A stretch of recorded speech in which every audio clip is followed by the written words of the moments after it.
Señoras y señores, lo que estamos viendo en México no tiene precedentes recientes. Hay que decirlo con todas sus letras.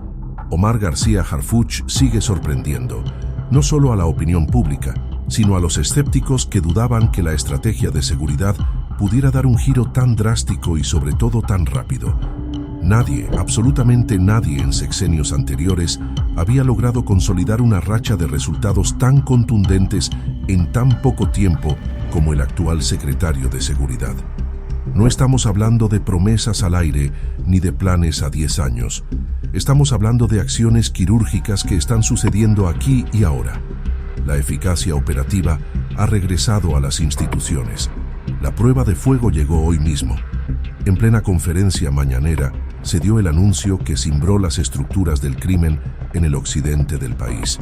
César Alejandro Sepúlveda Arellano, alias El Botox, un nombre que generaba terror y que figuraba como uno de los objetivos prioritarios tanto para México como para Estados Unidos, ha caído. Hoy, 22 de enero de 2026, en un operativo impecable en Michoacán, se logró su captura. Y aquí hay que detenernos en un detalle crucial. A este sujeto lo venían rastreando desde hace mucho. Seamos claros, ni la DEA, con toda su tecnología, ni la Interpol, con su red global, pudieron ubicarlo. Parecía un fantasma intocable, moviéndose a sus anchas. Sin embargo, donde las agencias extranjeras fallaron, la inteligencia mexicana triunfó. La información que fluye nos dice que fue una operación de altísima precisión. Lograron su detención justo cuando el Botox y la cúpula de su banda estaban a punto de escapar, con las maletas hechas, creyendo que volverían a burlar a la justicia. Pero se toparon con pared. Acciones como esta, donde se desarticula la cabeza y no solo a los operadores menores, nos confirman que somos testigos de un cambio real. El gobierno de la Cuarta Transformación está trabajando duro, no para administrar el conflicto, sino para la desarticulación total de las células del crimen organizado. Se acabó la impunidad garantizada por la incompetencia o la complicidad. Y es imposible no hacer la comparación, aunque a algunos les duela la memoria. Nada, absolutamente nada, se compara con aquel falso superpolicía, Genaro García Luna. Aquel personaje siniestro que, como ya sabemos y se ha probado, jugaba un doble juego perverso. Se reunía por las noches con los líderes del crimen organizado para recibir sobornos y por el día le estrechaba la mano a Felipe Calderón, simulando una guerra que solo bañó de sangre al país. Hoy, la diferencia es abismal. Hoy no hay pactos bajo la mesa. Hoy hay inteligencia, hay estrategia y hay lealtad al pueblo de México. Los tiempos, señores, definitivamente han cambiado. La seguridad va en serio.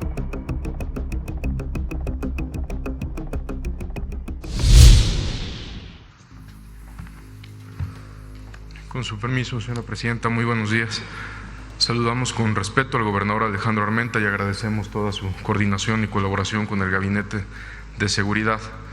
Hoy informamos los avances de la Estrategia Nacional de Seguridad en el Estado de Puebla, una entidad donde bajo el liderazgo de la presidenta Claudia Sheinbaum hemos fortalecido una política de seguridad basada en la coordinación interinstitucional, el trabajo de inteligencia y la presencia operativa en el territorio.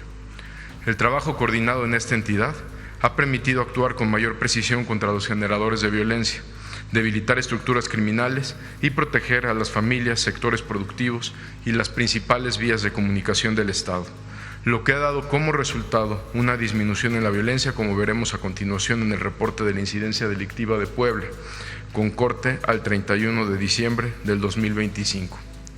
En esta primera gráfica podemos ver la tendencia en el promedio diario de homicidio doloso de forma mensual de los últimos 16 meses. Cuando se compara septiembre del 2024 contra diciembre del 2025, se presenta una reducción de 41% al pasar de 3.97 a 2.35 homicidios diarios en promedio. Ahora bien, con respecto a los delitos de alto impacto, en este gráfico podemos visualizar el comportamiento que se ha presentado de 2018 a 2025. Si se compara 2024 contra 2025, se observa una reducción de 11% al pasar de 42.8 a 38.2 delitos diarios en promedio. Desde el inicio de la administración de la presidenta Claudia Sheinbaum, el trabajo conjunto entre las instituciones del Gabinete de Seguridad y las instituciones estatales se han obtenido resultados relevantes. Del 1 de octubre del 2024 al 15 de enero del 2026, fueron detenidas 1.365 personas por delitos de alto impacto. Se aseguraron 435 armas de fuego, 346 kilos de droga y se ha destruido un laboratorio para la producción de drogas sintéticas. Desde la implementación también de la Estrategia Nacional contra la Extorsión, implementada por la presidenta el 6 de julio, este ha sido uno de los ejes prioritarios, el combate a la extorsión. En Puebla se han abierto 119 carpetas de investigación y han sido detenidas 9 personas por este delito, de las cuales 7 son objetivos prioritarios, y se han habilitado 49 líneas telefónicas utilizadas para cometer este delito en su modalidad virtual. Estas acciones han permitido un descenso de 16.7% en el delito de extorsión en esta entidad.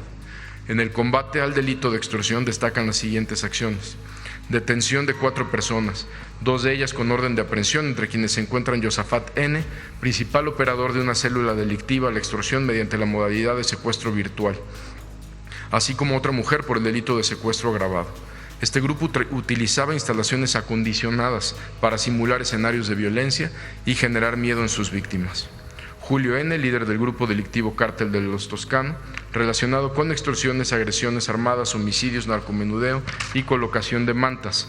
También se llevaron a cabo inspecciones en centros penitenciarios de Puebla para asegurar dispositivos de comunicación utilizados para la comisión de extorsiones. Enrique N., alias Carreteras, identificado como generador de violencia y líder de una célula delictiva a la cual se le relaciona con el robo de hidrocarburo, narcomenudeo, extorsión y homicidio. Edgar N., quien está relacionado a la privación de la libertad de una persona en Puebla, y José Miguel N., detenido por el delito de extorsión agravada. Con estas acciones se desarticulan estructuras criminales que causaban grave daño emocional y patrimonial. Se protege a las personas afectadas y se evita que más familias sean víctimas de este tipo de delitos. En materia de combate al mercado ilícito de combustibles, destacan acciones relevantes como la detención de 4 personas en la autopista México-Veracruz, municipio de Esperanza, a quienes se les aseguraron 250,000 litros de residuos y 40,000 litros de combustibles. En Puebla se detuvo a Gualberto N., alias El Guayabas, considerado objetivo prioritario y líder de un grupo delictivo dedicado al robo de hidrocarburo de los municipios de San Martín Texmelucan, San Matías y Tlalhuapan, Puebla. En este mismo periodo fueron detenidos líderes y operadores de grupos delictivos vinculados con homicidios, tráfico de droga y otros delitos, así como otros generadores de violencia que operaban en distintos municipios del estado. En la capital del estado fueron detenidos 4 integrantes de una célula delictiva, quienes contaban con orden de aprehensión por el delito de homicidio calificado, al ser responsables de homicidio de 2 elementos de la Policía Estatal. En Tecamachalco se realizó también el cateo de un inmueble vinculado con un grupo delictivo donde fueron detenidos 9 más de sus integrantes, a quienes se les aseguraron armas de fuego, cartuchos, cargadores y vehículos con reporte de robo. En Tepeaca se cumplimentaron órdenes de cateo en 2 predios, asegurando también más de 74,000 litros de gas LP, 25 vehículos tipo cisterna y 3 vehículos. En San Andrés Cholula fue detenido José de Jesús N., alias Gonzo, operador de una célula delictiva independiente dedicada al trasiego de metanfetamina y cocaína hacia los Estados Unidos. Se aseguró armamento, droga y vehículos. En Puebla fueron detenidos 4 expolicías que contaban con orden de aprehensión al colaborar con grupos criminales y obstaculizar investigaciones relacionadas con homicidio y distribución de droga. También se le relaciona con agresiones y homicidios de policías en la entidad. En Atlisco se inhabilitó un taller clandestino de fabricación de armas cortas automáticas, escopetas y rifles. En el lugar fue detenida una persona y se aseguraron armas largas, armas cortas, cargadores y cartuchos.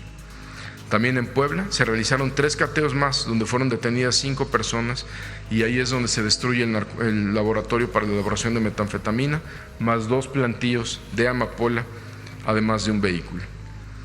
Derivado de trabajos de investigación en seguimiento a esta acción, en coordinación entre las autoridades del Estado de Puebla y las autoridades de la Ciudad de México, Se detuvo en la Ciudad de México a Joel Alfonso N., jefe de una célula delictiva dedicada a la elaboración de metanfetamina con presencia en Sinaloa y Puebla.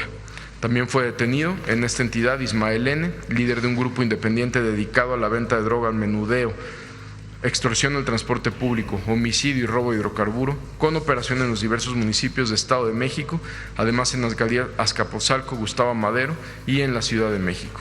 Esta persona es responsable de ordenar la agresión ocurrida en un bar en Cuautitlán Izcalli, Estado de México, por la disputa que mantienen con otras organizaciones criminales.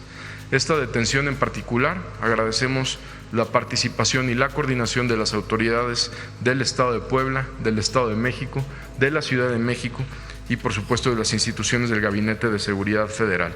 Estos resultados son producto del trabajo coordinado entre la Secretaría de la Defensa Nacional, Marina, Seguridad y Protección Ciudadana, Fiscalía General de la República y Guardia Nacional.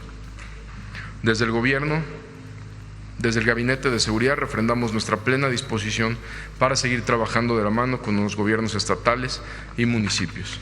También informar que, como ha sido la instrucción de la señora Presidenta, el objetivo prioritario es atender la extorsión. Hace unos minutos se detuvo a un sujeto apodado El Botox en Michoacán por parte de la Secretaría de la Defensa Nacional, la Secretaría de Marina, la Secretaría de Seguridad y Protección Ciudadana y la Fiscalía General del Estado de Puebla, de Michoacán, así como la Secretaría de Seguridad del Estado de Michoacán. Estamos en permanente comunicación con el fiscal Carlos Torres Piña para esta detención. Este sujeto es responsable de extorsiones a los limoneros, de extorsiones a otros productores y también de homicidios, incluyendo al líder de los limoneros, que todos sabemos del lamentable homicidio de Bernardo Bravo. Se informará más adelante. Muchas gracias.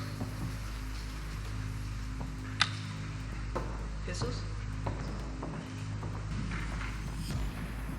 Muchas gracias, Presidenta. Muy buenos días. Primero, preguntarle al secretario de Seguridad respecto a esta detención del Botox, secretario, ¿cuáles eran las principales actividades ilícitas de él? ¿En qué municipios tenía mayor operación y qué alianzas tenía con los cárteles?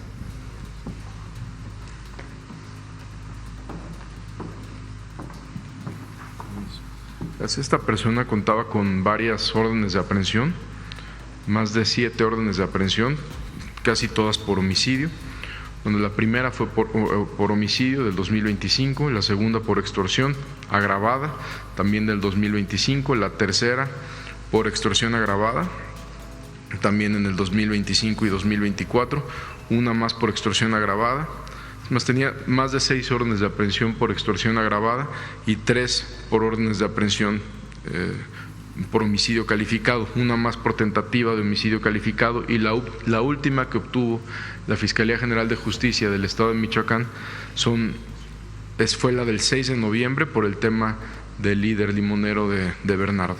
Este sujeto en su momento tuvo vínculos con Cártel Jalisco, con otros grupos delincuenciales, como sabemos usaba en varias ocasiones explosivos en contra de las autoridades, cometió bastantes homicidios y principalmente extorsión. ¿Ante qué autoridad fue puesto a disposición, secretario? Ahorita, las órdenes de aprehensión se van a cumplimentar directo en los reclusorios, pero ahorita con un helicóptero de la Secretaría de la Defensa Nacional, en estos momentos está siendo trasladado por personal de defensa y por personal del Ejército Mexicano y personal de investigación de la Secretaría aquí a la Ciudad de México. A la Ciudad de México. Ok, secretario, ¿nos puede también detallar cuáles son estas amenazas reales que representaban los 37 operadores de organizaciones criminales que fueron trasladados a los Estados Unidos? Pues miren, todas estas personas, como bien saben, lamentablemente dentro de prisiones muchas veces generan alianzas entre otros grupos y lamentablemente en varios lugares donde están recluidos tienen la oportunidad de continuar delinquiendo.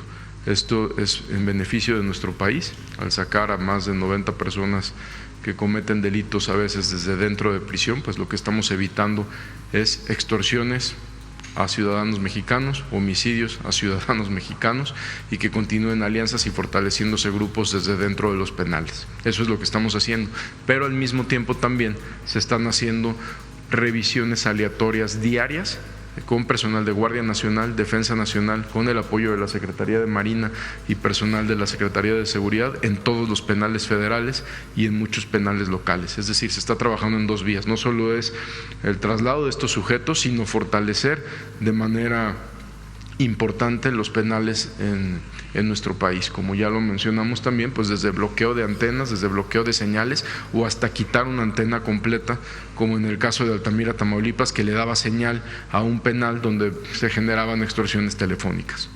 Muchas gracias, secretario. Y el trabajo, por supuesto, de prevención y reinserción social, que es lo más importante, que son, como lo hemos mencionado, pues los equipos de fútbol americano, de fútbol rápido, etcétera, más el trabajo comunitario que hacen dentro de los penales. Muchas gracias, secretario. Gracias. Presidenta, en otro tema, Milenio publicó esta semana que en junio de 2022 una mayoría de habitantes de Cancún, Isla Mujeres y Puerto Morelos votaron en una consulta ciudadana a favor de quitarle la concesión del servicio de agua potable a la empresa Aguacán. Sin embargo, casi 4 años después, esta empresa sigue operando en estos municipios de Quintana Roo después de poner diversos recursos legales. ¿Qué podría hacer el gobierno de México para que se cumpla con esta consulta? Y si la Conagua en determinado caso puede retirar esta concesión. Todos son procedimientos legales. No puede llegar uno a quitarle la concesión a una persona si no se hace bajo un procedimiento jurídico. Entonces se está analizando tanto el proceso en el que se le dio la extensión de la concesión a esta empresa, como la posibilidad de incluso, porque ellos ya han cumplido con la recuperación de la inversión, la posibilidad incluso de comprar la concesión. Se le ha planteado a la empresa, lo que pasa es que los precios pues son muy altos, llegaron incluso a plantear cerca de 12,000 millones, pues eso sería absurdo pagarlo.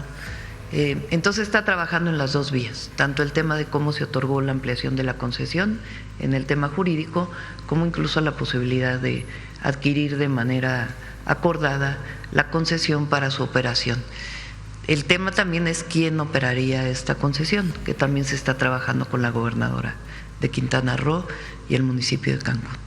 Ahí, por ejemplo, ¿cómo se está trabajando, cómo trabaja Conagua con el gobierno estatal, presidenta? Bueno, se trabaja de manera muy coordinada, trabajamos muy bien con Mara Lezama y uno de los temas que estamos trabajando, entre muchos otros, pues es este tema de la concesión y tiene que ser pues bajo la ley, no se puede quitar la concesión así de la noche a la mañana.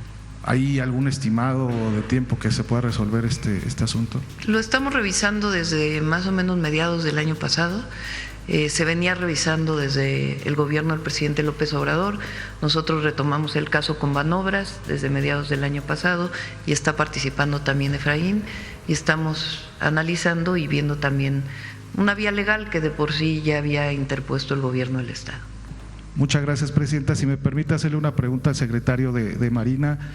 Secretario, respecto, ¿cuál es la situación en estos momentos de los hermanos Farías Laguna en la Secretaría de Marina? Ayer su defensa legal acusaba que inició un procedimiento para darlos de baja. ¿Cuál es su situación?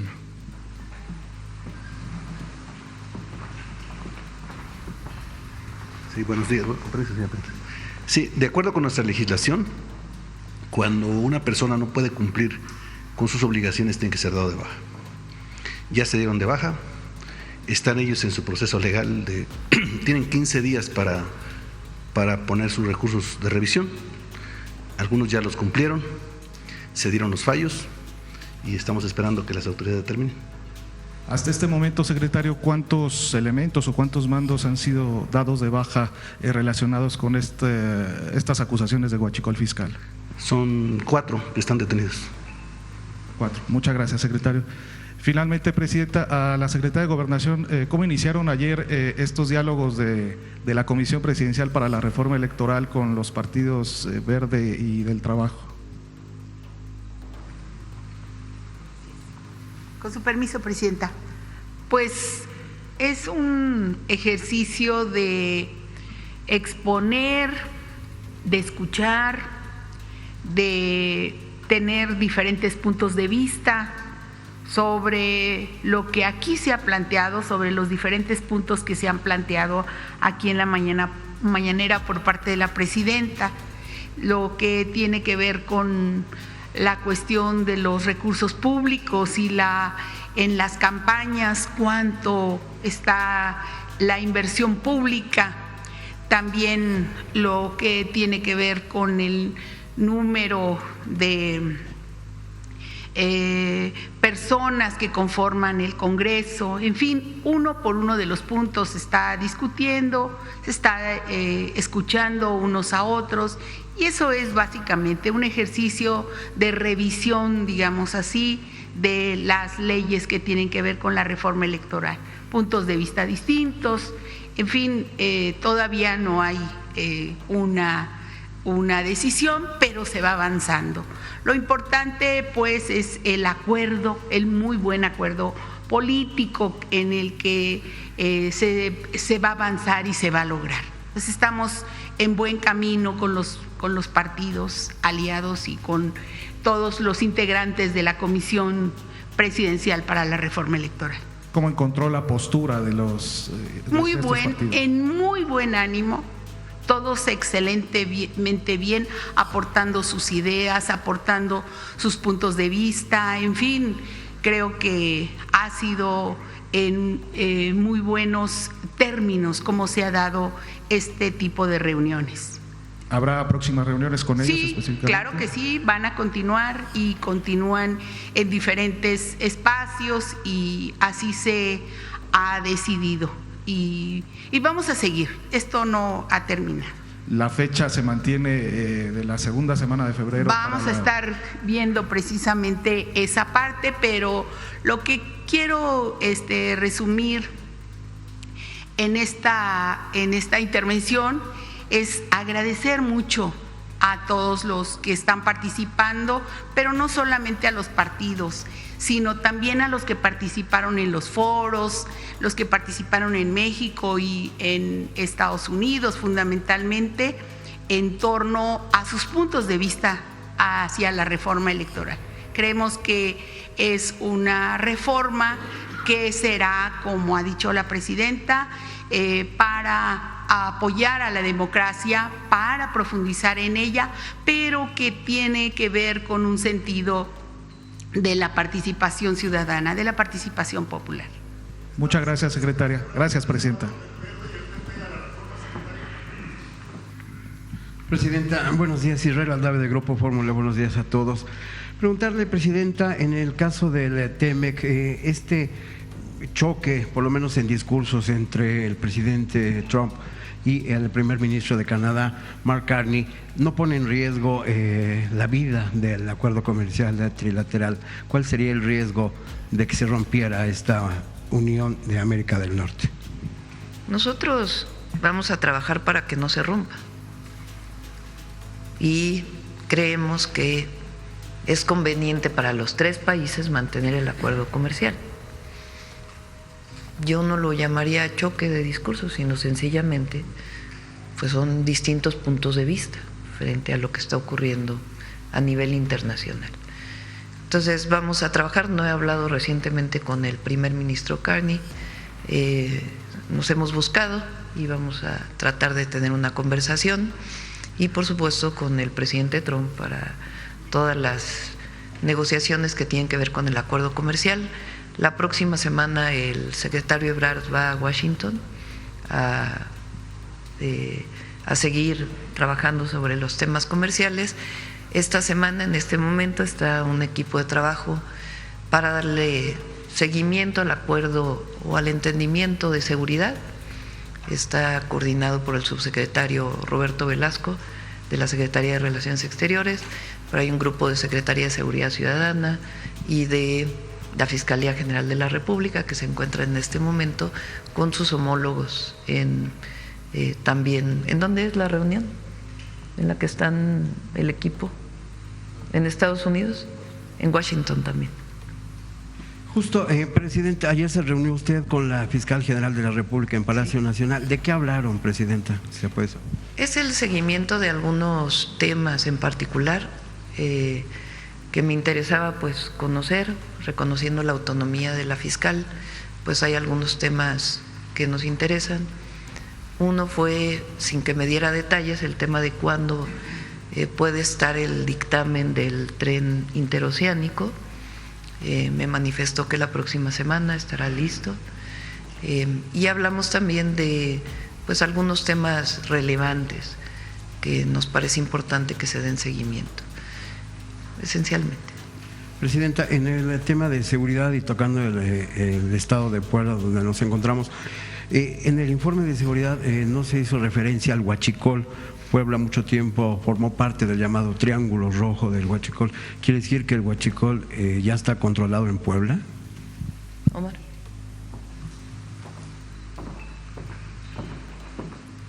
Ha habido varias acciones, como se informó aquí, que tenemos bastantes aseguramientos, cateos que se han hecho con la Fiscalía General de la República, también con la Fiscalía Local. No es que esté controlado, lo que hemos hecho es estarlo combatiendo continuamente, como bien decimos, no es una tarea terminada, no se ha disparado, gracias a estos resultados y estas detenciones que presentamos hace unos minutos de aseguramientos de tanques, autotanques, pipas, pues es que de una u otra manera va a ir descendiendo, pero no es un trabajo terminado, es algo que tenemos como prioridad por instrucción de la Presidenta en todo el país. Presidenta, si me permite que esté en el uso de la palabra el señor secretario, preguntarle, secretario, si es posible que nos diera mayores detalles respecto a la detención que acaba usted de anunciar de este delincuente conocido como el Botox. Compañeros que se encuentran justamente en el estado de Michoacán nos dicen que fue un operativo muy difícil de llevar a cabo, que nos diera más detalles, por favor. Sí, claro que sí, pues ya llevábamos mucho tiempo las instituciones del Gabinete de Seguridad en búsqueda. Tenemos una célula de investigación en absoluta coordinación con la Fiscalía del Estado de Michoacán. Ahorita, en uno de los varios domicilios donde se tenía, se logra la ubicación de esta persona, se ingresa al domicilio, se salta por la casa, digamos, se sale. Una compañera logra su detención y ya está detenido. Hoy en la madrugada también, en una operación antes, se detuvo a medianoche aproximadamente una mujer muy cercana a él, que era parte quien le llevaba la contabilidad y de su círculo cercano. La semana pasada tuvimos otras detenciones de su círculo cercano y ha sido una operación pues de ejemplo de coordinación entre Defensa, Marina, la Secretaría de Seguridad y las autoridades locales, todo con información del Centro Nacional de Inteligencia. ¿Hubo heridos? No. Y nos comenta que fue una oficial la que lo detuvo. Bueno, al final sí fue una compañera, sí. Gracias. Gracias. Gracias, presidente. Vamos a Puebla. Gracias, presidenta. Por último, el día de ayer se registró un enfrentamiento con huachicoleros en el estado de Hidalgo, cerca del municipio de Acasuchitlán. Los detenidos reportaron que son originarios de Puebla y el combustible ya fue decomisado en Hidalgo y dicen los detenidos que el objetivo principal era traer a la ciudad de Puebla el combustible. Saber si ya tienen ese caso registrado y qué se está haciendo al respecto. Omar, ¿lo tiene?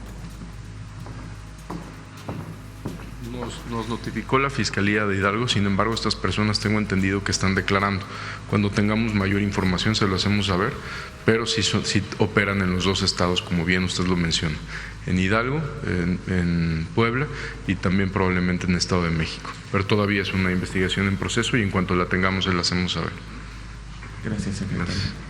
Muchas gracias, presidenta. Gracias. Vamos de este lado. A ver, compañero.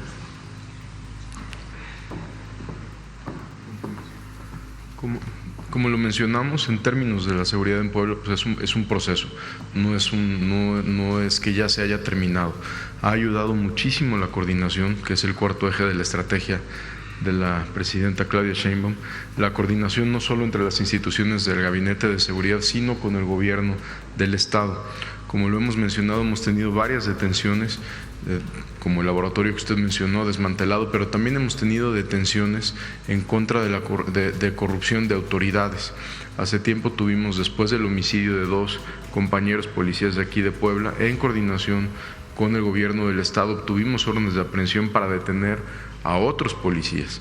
lo cual fue celebrado dentro de la gran mayoría de la policía de la policía estatal, que son pues extraordinarios policías que todos los días están combatiendo. Ha habido aseguramientos de células delictivas de otros estados, ha habido aseguramientos aquí en Puebla de células delictivas de Guerrero, de Morelos, de Ciudad de México, de Estado de México, como lo mencionaron hace unos minutos en caso de hidrocarburo. Entonces, mientras más continuemos trabajando con operaciones directas en conjunto, pues mejores resultados vamos a tener. Gracias. Le voy a dar la palabra a la compañera porque ahí hubo confusión de compañeras. Muchas gracias, presidenta. Me presento, mi nombre es Viridiana Venta y soy del periódico Diario Cambio. Bueno, abundando en la pregunta que le había hecho mi compañero sobre Olinia, me gustaría saber si también se tiene contemplado para que Puebla sea sede para la producción del vehículo. Y también, bueno, mi pregunta va dirigida hacia el secretario de Seguridad, de Omar García Harfuch.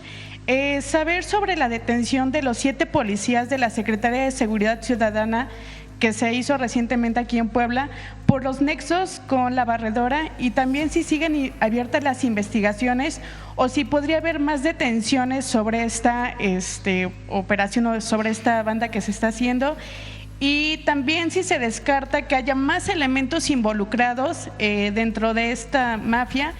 Y también sobre saber si Nazario N, líder el que opera en Oriental, Puebla y Jalisco, si también existen nexos con alcaldes y líderes políticos poblanos que hayan sido cómplices. Me gustaría saber sobre esos 2 temas, presidenta. Muchas gracias. Si quieres contestar, Omar, y luego contesto el... Son 2 temas distintos, uno que fue el más reciente con la Policía Municipal, donde también agradecemos al presidente municipal de Puebla su apoyo, y el otro es el que mencioné que trabajamos con el gobierno del estado, donde derivado del homicidio de 2 agentes de la Policía de Puebla, el 1 de marzo del 2025, en colaboración se identificaron algunos vehículos donde habían ocurrido los homicidios. Durante la investigación se tuvo conocimiento de una agresión más, como no sé si ustedes lo recuerdan, el 5 de febrero aproximadamente. Las víctimas fueron identificadas como una pareja y un miembro activo de la policía. Posteriormente se realizaron 3 cateos y se obtuvieron otras órdenes de aprehensión donde fueron detenidos todos. Sí hay más personas involucradas, sí hay otras órdenes de aprehensión, no necesariamente de policías estatales, de civiles, que se van a cumplimentar. Si llegara a resultar otro vínculo de algún policía estatal, pues por supuesto será detenido. Y sobre su segunda pregunta de si hay funcionarios involucrados, lo irán arrojando las investigaciones, y también pues sería un poco irresponsable decir si hay o no. Muchas gracias, secretario. Gracias.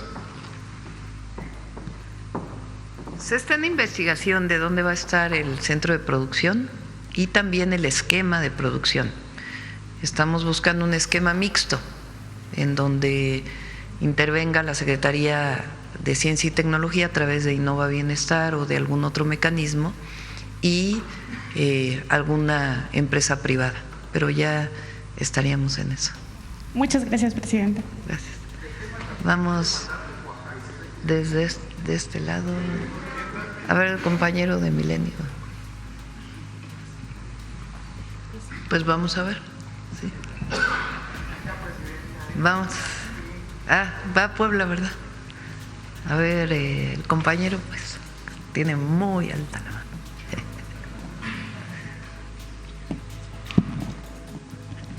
Gracias, presidenta. Buenos días. Álvaro Ramírez Velasco, del Sistema de Información y Comunicación y de Exilio.mx.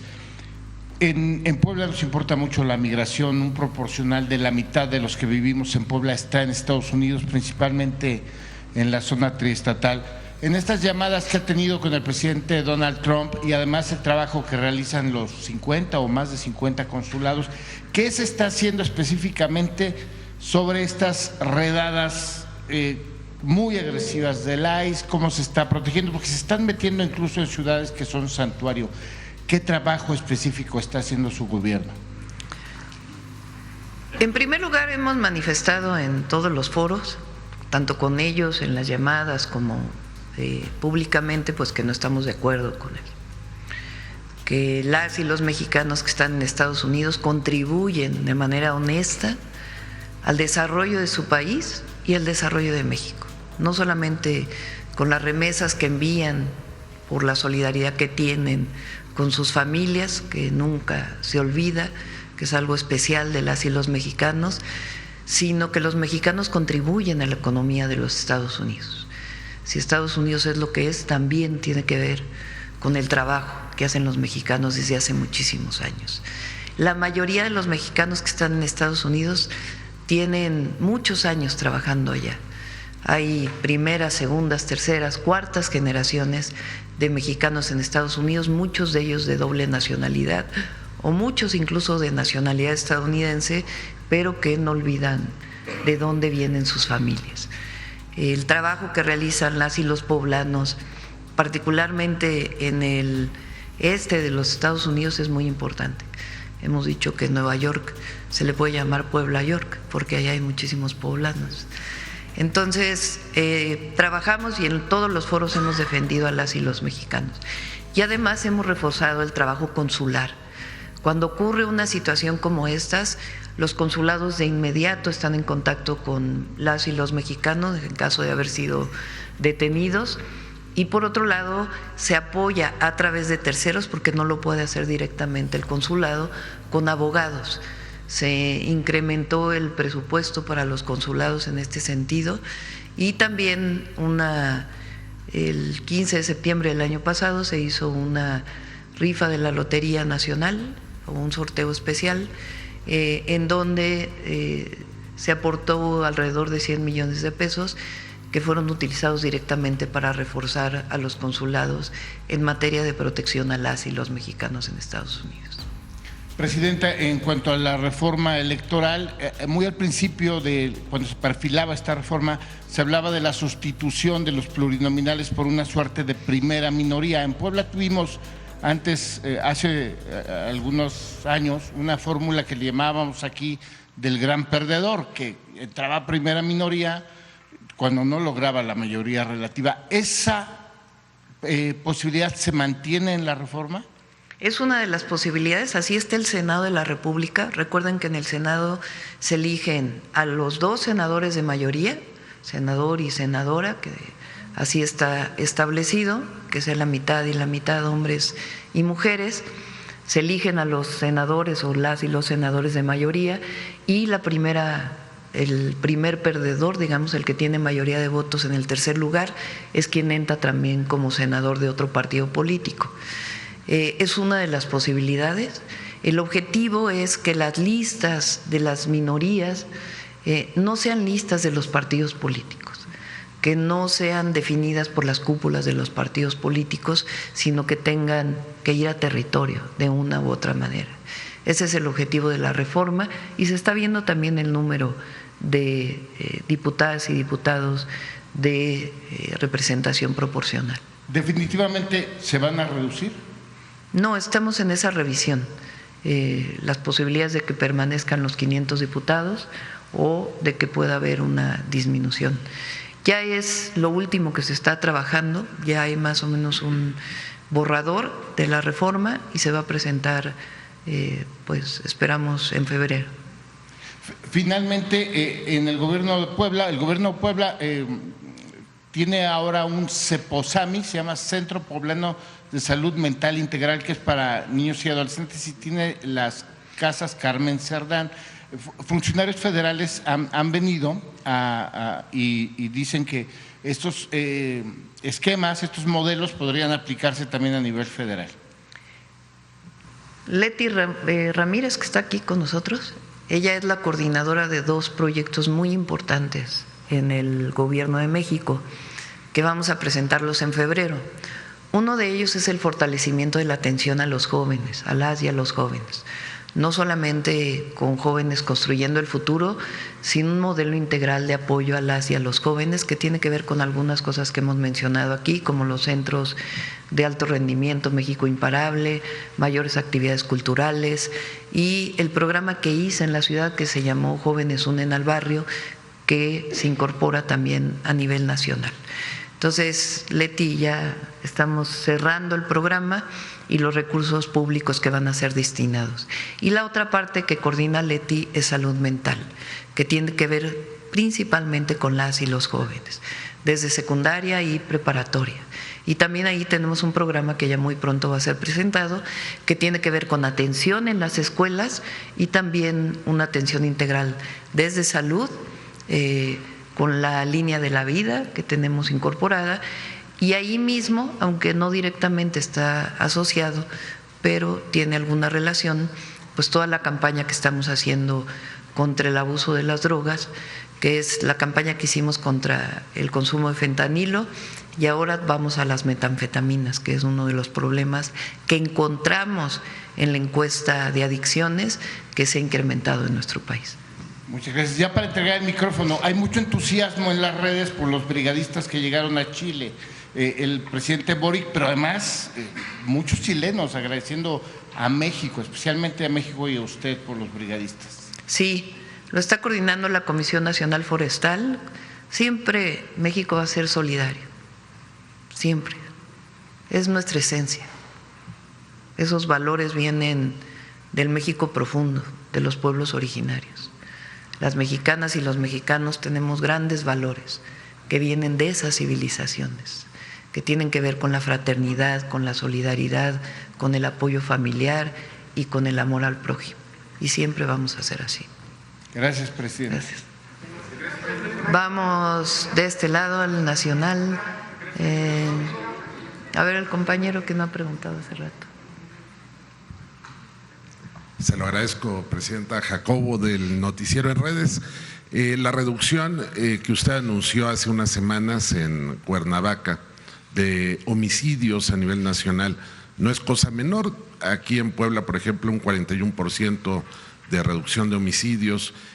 También en otras entidades, Chiapas, en otros lugares.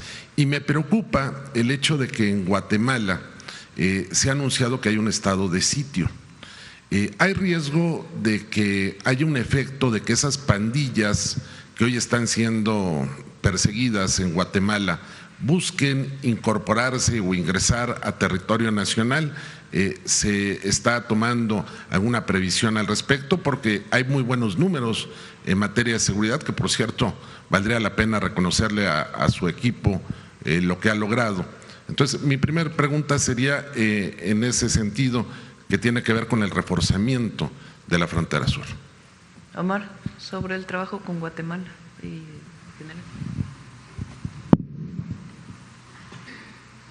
Sí.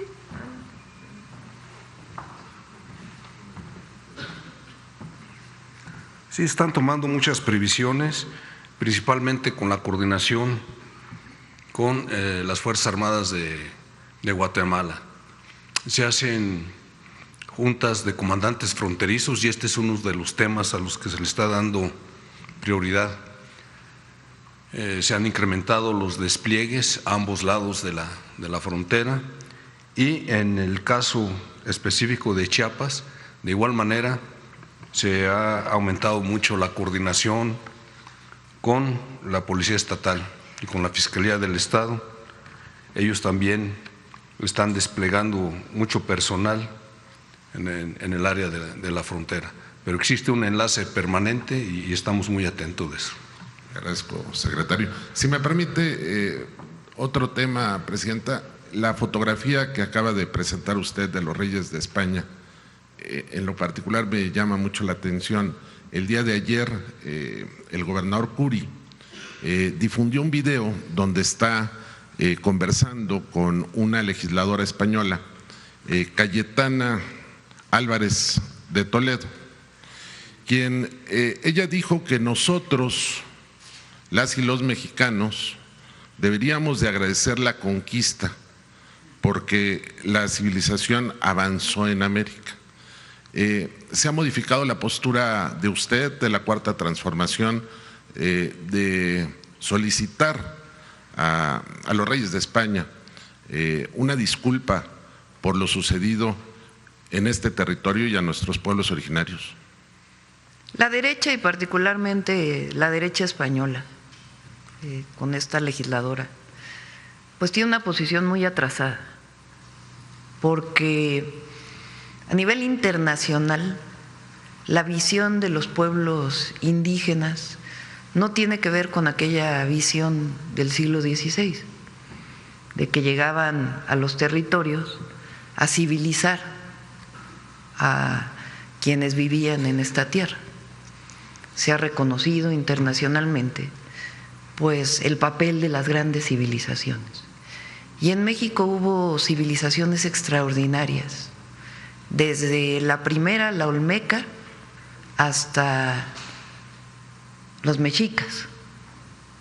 Fueron cientos de años de desarrollo de la astronomía, de desarrollo de la agricultura, de culturas que permitieron generar una visión comunitaria muy distinta a la visión individualista. Y nuestra visión es que en realidad España invadió este territorio y la conquista fue muy violenta. Aquí, en Puebla, lo que hoy llamamos Puebla, hubo la matanza de Cholula, que arrasaron con población completa, o aquella de Pedro de Alvarado en el Templo Mayor, donde se estaba celebrando una fiesta y los españoles arrasaron con la población. A partir de allí incluso pues viene una toma de los grandes guerreros mexicas y expulsan a los españoles en aquello que ellos llamaron la Noche Triste y que nosotros cuando estuvimos en la ciudad rebautizamos con la Noche Victoriosa. La visión es distinta y nuestra visión es que tiene que reconocerse esas grandes culturas. De entonces, su resistencia y lo que representan hoy para México. Hace unos días recibí a la gobernadora general de Canadá, ella es de origen indígena, de Canadá, y ella tiene un programa que se llama Reconciliación y que tiene que ver con esto, con recuperar y reconocer a los pueblos indígenas. Entonces, esta visión de que llegaron a civilizar, pues es muy antigua. El jitomate que está en sus mesas, pues viene de aquí. El morrón, el chile morrón que tanto se usa en España, pues viene de aquí, de la domesticación de chile que se llevaron de aquí para allá. Entonces, la riqueza que generó incluso en la cultura española, pues es muy importante. Y ese reconocimiento es vital. El gobierno de Pedro Sánchez recientemente, nosotros decidimos enviar 2 exposiciones a España a través de la embajada que dirige, bueno, que está como embajador el exgobernador de Sinaloa, Quirino Ordaz. Llevamos 2 exposiciones, una exposición de piezas de civilizaciones, de las grandes civilizaciones que poblaron este territorio, y otra exposición que tiene que ver con mujeres indígenas. Ha sido muy reconocida y tiene muchos visitantes. Cuando se hace la inauguración de estas exposiciones, el canciller de España hace un reconocimiento de los pueblos originarios. Después el ministro de Cultura también lo hace. Y parece un símbolo el que los reyes de España hayan llegado a reconocer pues a los pueblos originarios de hoy. Nosotros seguimos insistiendo en la importancia de ese reconocimiento, porque sana heridas y comunica mejor a los pueblos. Se engrandece. Cuando una persona pide perdón, engrandece a la persona. Cuando una nación pide perdón, no por lo que cometió personalmente una persona, sino por los agravios del pasado, engrandece a la nación. Así se hizo en México con los terribles exterminios que se generaron contra población china en nuestro país o contra los propios pueblos indígenas. Y eso sana heridas y recupera y reconcilia. Entonces es un símbolo. Y pues sí, la derecha española pues tiene un atraso en esta visión.